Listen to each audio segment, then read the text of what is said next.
On va peut-être changer, non? Moins de 10, c'est pas vraiment de votre âge. Ça vous a pas paru un petit peu bizarre, le garçon qui embrassait toutes les filles, là? On avait pas mal de copines. Ouais, tu te laisserais, toi, attraper par les cheveux comme il faisait? Bah non, jamais de la vie. Je sais pas, tous les garçons qui applaudissent autour, c'est franchement... au secours. Les images choquantes, on doit les éviter, sinon il faut en parler. Pourquoi, à ton Face aux avis? écrans, soyons vigilants. Retrouvez-nous sur jeunepublic.csa.fr. Bon allez, pas chasser.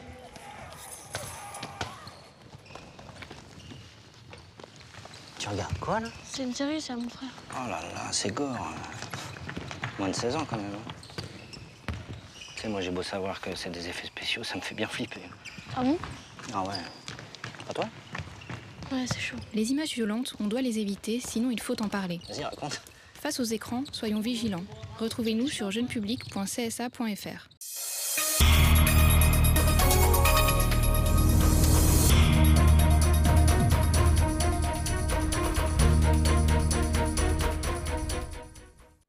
Altercation entre les grands frères et les forces de l'ordre sur la route des plages. Alors que l'association tentait d'empêcher une expulsion officielle, la gendarmerie est intervenue et des gaz lacrymogènes ont été utilisés, entravant même le travail des journalistes. Le malaise est bien plus profond qu'il n'y paraît, c'est le message porté par les assistantes familiales de l'aide à l'enfance qui croulent sous les demandes de placement. En réponse à ce cri d'alarme, le président de la CTG a diligenté un audit sur ces dysfonctionnements. L'égalité des chances pour tous les élèves est-elle possible? C'est en tout cas le pari que souhaite se fixer l'éducation nationale en mettant en place ce dispositif Devoirs faits inauguré aujourd'hui en Guyane. Mesdames et messieurs, bonsoir, merci de votre fidélité. Sachez que vous pouvez suivre cette édition en direct sur Facebook et désormais sur Orange TV. Les grands frères sont intervenus ce matin afin de mettre un terme à l'expulsion d'une famille et la démolition d'une habitation sur la route des plages, pourtant validée par une injonction d'huissier. L'altercation a tourné à l'affrontement avec des gendarmes affectant même les médias. Gaël Oassim était sur les lieux.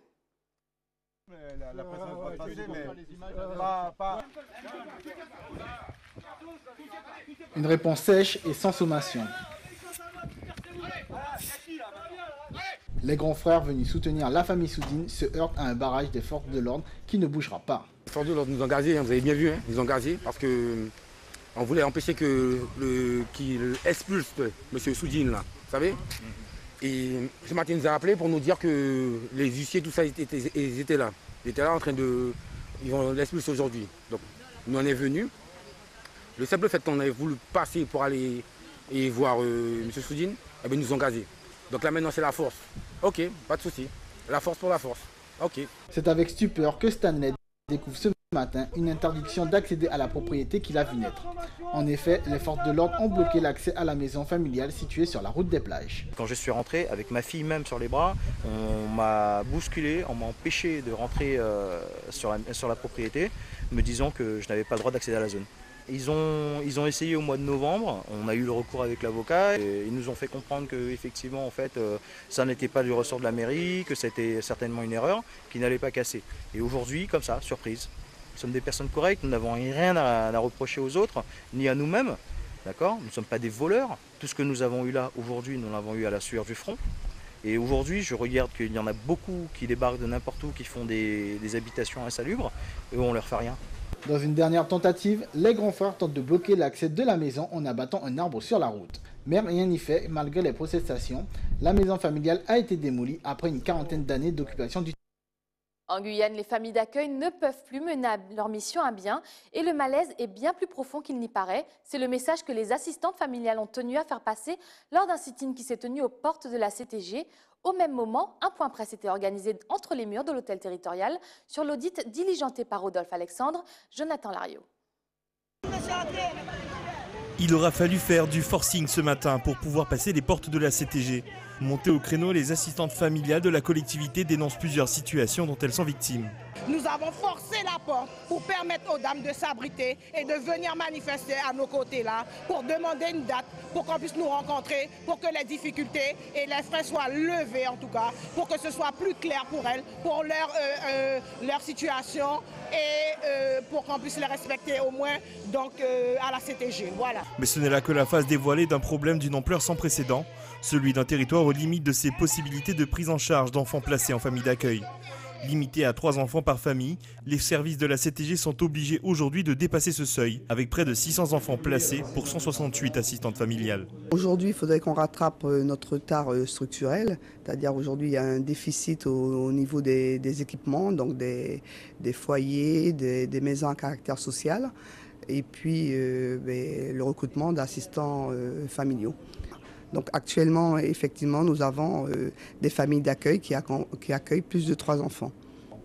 Oui, on est limité. Bon, après se pose un problème aussi de conditions d'accueil. C'est-à-dire que par exemple à Saint-Laurent-du-Maroni, nous avons des personnes qui ont les compétences, les aptitudes pour accueillir des enfants, mais on se heurte à un problème de logement tout simplement. Face à une application de la législation relativement floue, voire obligatoire, la collectivité demande un audit auprès de l'IGAS, l'Inspection générale des affaires sociales, afin de procéder à un contrôle poussé sur l'aide à l'enfance dans le département. Anciennement, il y avait un seul inspecteur ASE qui s'occupait de 800 enfants et qui en mettait en même temps un manager sur les 4 antennes.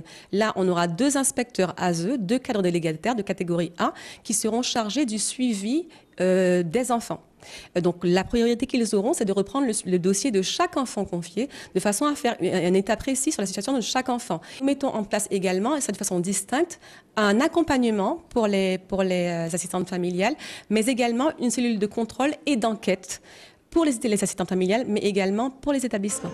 En fin de journée, les assistantes familiales ont obtenu un protocole d'accord avec la Direction générale des services, mais ce n'est là qu'un maigre rapport, compte tenu du dysfonctionnement général de la protection de l'enfance en Guyane.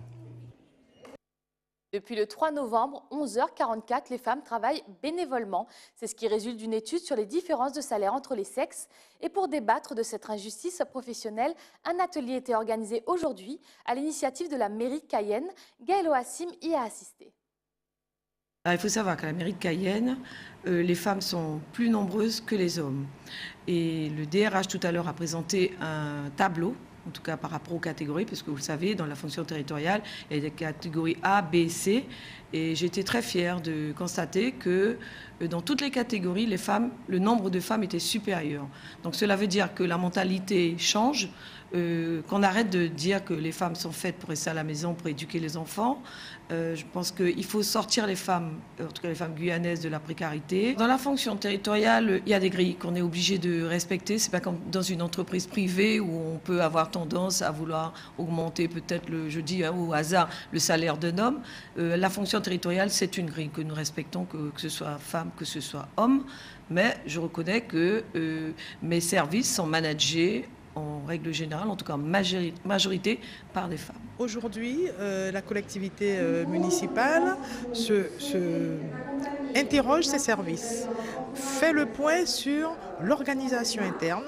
L'objectif du maire étant de faire en sorte d'être tout à fait à la hauteur des espérances des femmes notamment et des hommes qui veulent à tout point de vue, du point de vue de la rémunération, du point de vue des conditions de travail et également de l'articulation entre la vie professionnelle et la vie personnelle, être dans un contexte de travail favorable à l'égalité professionnelle. Et bien entendu, je suis présente pour soutenir une telle action parce que il est important, il est véritablement important dans tous les milieux qu'il y ait donc un objectif clair et fort d'égalité professionnelle. Direction la Guadeloupe avec les suites de l'incendie du CHU de Pointe-à-Pitre. Une petite semaine après les faits, l'hôpital de campagne est arrivé avec à son bord 34 tonnes de matériel. Installé sur le parking de l'hôpital, il a déjà permis la reprise du service de chimiothérapie et de radiothérapie. Nathalie Dinan et Moïse Exter. Nous sommes confrontés à une crise importante en matière de sanitaire. Et donc j'en appelle à la responsabilité de tous. Je pense qu'en ce moment, manifester, bloquer les routes, porter atteinte à l'économie, ce n'est pas le moment. Il faut que nous soyons tous solidaires pour aider les équipes soignantes, les équipes qui prennent en charge les malades. Un appel à la raison délivré par le préfet de région Éric Maire lors de la visite de l'escrime. Entendez par là élément de sécurité civile rapide d'intervention médicale, car faire venir un hôpital provisoire, le monter, le rendre opérationnel en 5 jours, c'est un véritable exploit. Grâce au dévouement et à la collaboration des équipes qui ont installé cette escrime, mais aussi aux équipes du CHU à pied d'œuvre, depuis dimanche 15h. Les Guadeloupéens et les Guadeloupéennes peuvent venir, comme ils ont l'habitude, au CHU. Ils seront accueillis, c'est cet hôpital de campagne, à vocation à traiter les urgences. Et il a les capacités pour le faire, en pouvant accueillir 150 personnes par jour, en pouvant faire des opérations chirurgicales, et il y a un accueil de maternité, et on peut y faire des accouchements. Les expertises ont commencé, pas sur le bâtiment qui a été atteint par l'incendie, mais sur les autres bâtiments, notamment la tour nord. J'ai fait passer cet après-midi la commission de sécurité qui vérifiera qu'on peut réouvrir les étages et les services un par un dans des conditions de sécurité satisfaisantes. Cet hôpital de secours a été installé dans le parking contigu à l'établissement français du sang avec l'aide des services techniques du CHU. Prévu pour être complètement autonome dans un environnement de crise où aucune infrastructure ne fonctionne, en Guadeloupe, la donne est différente. Le CHU fournit eau et électricité. Habituellement, c'est une structure où nous sommes 80 pour faire fonctionner cette structure.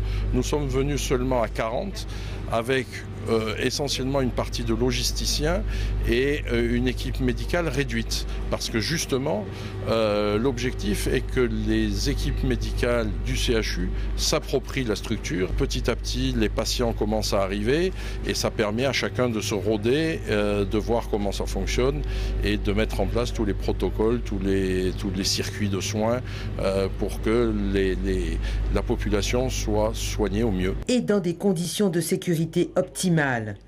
Pas encore de bloc opératoire car cela demande des précautions particulières et des équipes médicales pour le faire fonctionner. Pour l'heure, les interventions lourdes sont pratiquées aux eaux claires. La priorité est un retour progressif aux activités du CHU. Restons aux Antilles avec une alerte sanitaire déclenchée pour cause de lait contaminé à la salmonelle en Martinique. Reportage d'Alizé Lutran et de Guy-Raphaël René. Dans cette pharmacie de Fort-de-France, sitôt l'alerte sanitaire enclenchée, les produits potentiellement contaminés ont été retirés de la vente. Nous avons procédé tout de suite au rappel des lots et le fournisseur, celui qui nous les fournit, le reprendra. Pour ce qui nous concerne, ce sont dans notre pharmacie, ce sont les laits Pico, d'accord, Pepti Junior, premier âge, sans lactose. Ajoutez à la liste le lait Millumel Bio, premier âge sans huile de palme, des produits fabriqués entre mi-juillet et fin novembre cette année par l'usine Lactalis basée en Mayenne, 12 lots en tout qui contiendraient des salmonelles.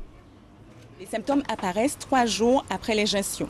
Donc si vous voyez que le nourrisson a de la fièvre, qu'il a des diarrhées, d'accord, parfois importantes, il faut consulter. Chez les nourrissons, les infections aux salmonelles peuvent avoir des conséquences dramatiques. Voilà qui ne rassure pas ces jeunes parents venus acheter du lait en poudre pour la première fois. Je me dis que comment ça peut se trouver dans du lait et je sais même pas, je crois que c'est dû aux œufs et au sel, je sais même pas c'est quoi en fait. On est venu pour un lait pour notre bébé et c'est pour ça qu'on a demandé conseil puisque après on a toujours nos appréhensions de certains laits mais on pose quand même la question, on ne sait jamais. Si pour l'heure aucune contamination n'a été signalée chez nous, il est conseillé aux parents de consulter leur médecin ou pédiatre dès l'apparition des premiers symptômes. La direction de la répression des fraudes a indiqué que les lots de lait contaminés seraient analysés pour déterminer la provenance de la bactérie. La Guyane n'est pas inquiétée par cette menace. Le lait désigné par cette alerte sanitaire n'était pas commercialisé chez nous. Restez avec nous à venir dans votre journal. Les mécènes qui ont décidé de fêter leurs 40 ans en grande pompe, entourés de la crème de la scène guyanaise. Puis, direction Paris, où la saison des chantés Noël ont débuté, permettant à la diaspora ultramarine de rester connectée avec ses traditions. La Croix-Rouge et la CTG ont signé cet après-midi un partenariat. Objectif, stocker des denrées alimentaires destinées aux populations en situation précaire sur l'île de Cayenne, Kourou et le bassin Saint-Laurent, Patou et Mana. Pierre Tréfou était sur place. Le financement que nous avions sur l'achat des denrées et qui était garanti par le Fonds européen s'est arrêté pour 2018. Il faut donc, pour continuer à faire bénéficier les associations partenaires qui distribuent les denrées alimentaires sur le territoire, multiplier nos partenariats de manière à garder nos moyens de fonctionnement. Alors, c'est un financement à hauteur de 45 000 qui permet effectivement d'avoir un complément par rapport au financement qui est déjà alloué par le ministère de la Cohésion sociale. Nous travaillons avec 9 associations locales partenaires qui distribuent aux bénéficiaires.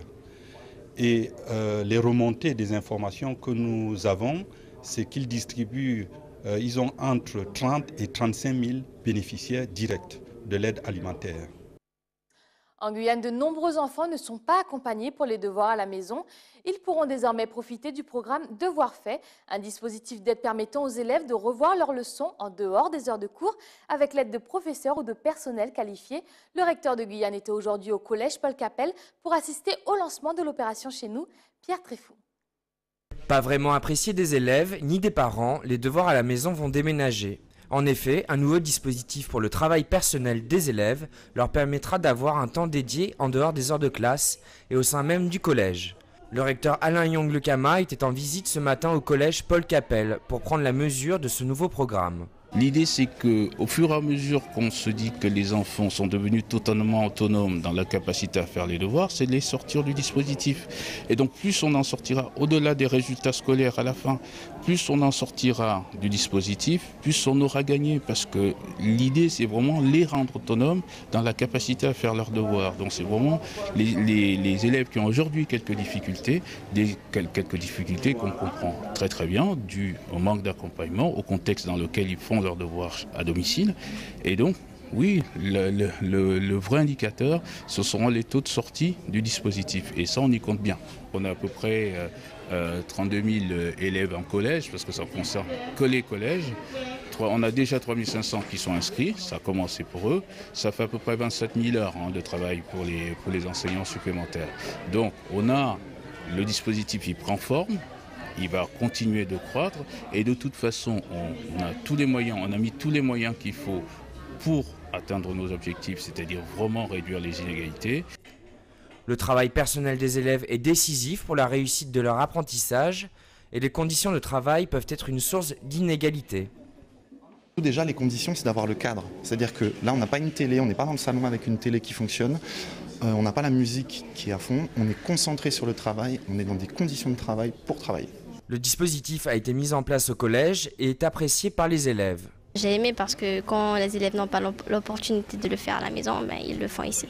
Le dispositif Devoirs faits répond aux contraintes d'un bon environnement de travail pour les devoirs et vise aussi à renforcer le lien famille-école. Cela fait 40 ans que les mécènes rythment la scène musicale guyanaise. Qu'il s'agisse de carnaval ou de variétés populaires, les hôtes mythiques de la salle Paulina ont accompagné des générations de mélomanes. Pour souffler ces 40 bougies, la formation a décidé de se produire aux Zéphyrs. Denis Duvigneau nous dévoile le programme.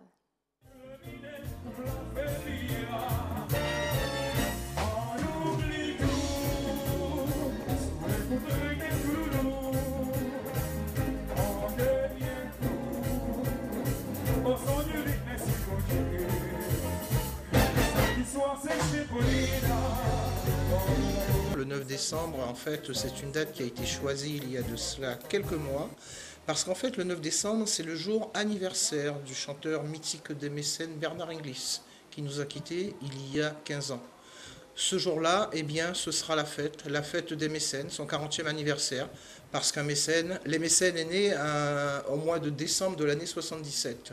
En fait, ils ont joué leur premier bal un 31 décembre, c'était aux Canaries. Et aux Canaries, c'est aussi un lieu qui a accueilli un chanteur créateur de la cadence lypso et du groupe donc Exile One, Gordon Anderson. Gordon Anderson sera l'invité d'honneur de cette soirée, donc parce que aussi Bernard Inglis a beaucoup aimé Gordon Anderson, le travail qu'il faisait. Et aussi les gazelles, le bouquet explosif des mécènes, des chanteuses qui ont évolué avec les mécènes, comme la première, Orlane Jadfar. Clara Nugent, c'est celle qui a duré le plus longtemps au CD mécènes. Et puis Nadège Chauvet, c'est celle qu'on a encore en mémoire pour ce dernier carnaval, le 2017. Les mécènes, c'est le groupe qui a fait les 2 grandes universités de carnaval. C'est le groupe qui a beaucoup voyagé, qui a fait l'Afrique, qui a fait les États-Unis, qui a fait le Canada, qui a fait l'Europe. Donc c'est un groupe aujourd'hui, pour les plus jeunes, en fait, ils se sont accaparés de ce groupe de carnaval. Parce que lorsque les mécènes ont quitté le dancing Nana à l'époque, pour aller chez Paulina, je crois que les mécènes, là, a attiré une clientèle beaucoup plus jeune, une clientèle aujourd'hui qui est celle des mécènes. Vous faites le tour entre Nana et Paulina, eh bien, vous voyez que la population de Paulina est beaucoup plus jeune que celle de Nana. Donc, les mécènes a attiré cette jeune population.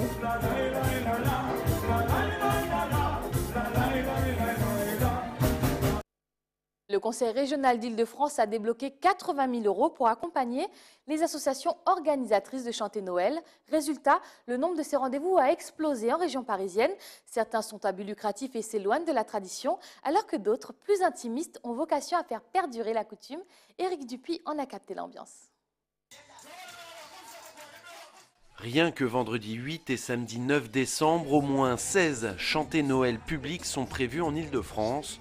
Face à la multiplication de ce genre de rendez-vous, la région a décidé de lancer un label pour accompagner les associations communautaires. Dans toute l'Île-de-France, à l'approche de Noël, on a des dizaines de manifestations qui se passent dans des villes. Ces manifestations-là n'ont jamais reçu une reconnaissance publique. C'est une injustice.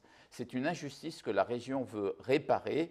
Jusqu'à 150 associations pourraient à terme être labellisées.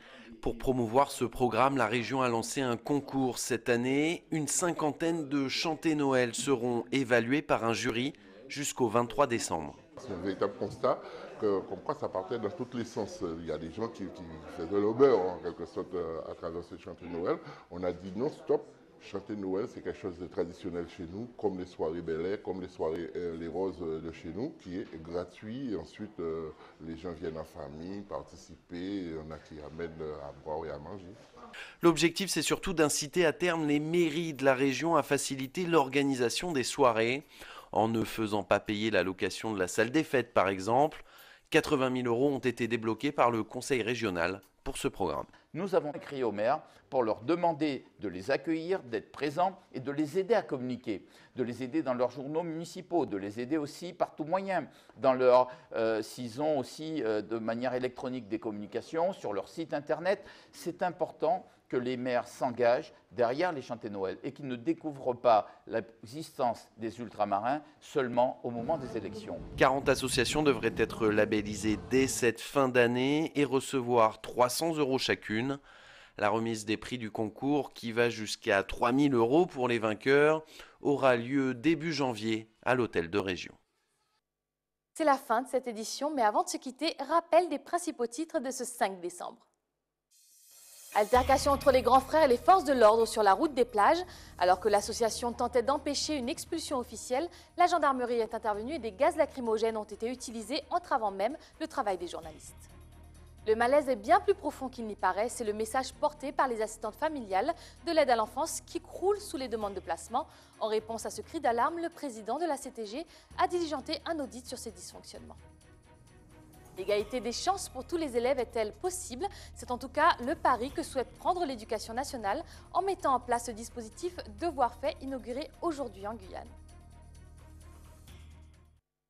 Merci d'avoir suivi cette édition. Tout de suite, le journal de BFM TV. Quant à moi, j'aurai le plaisir de vous retrouver demain, même heure, même chaîne. Excellente soirée sur ATV. Et c'est Mounian, belle bon souhait.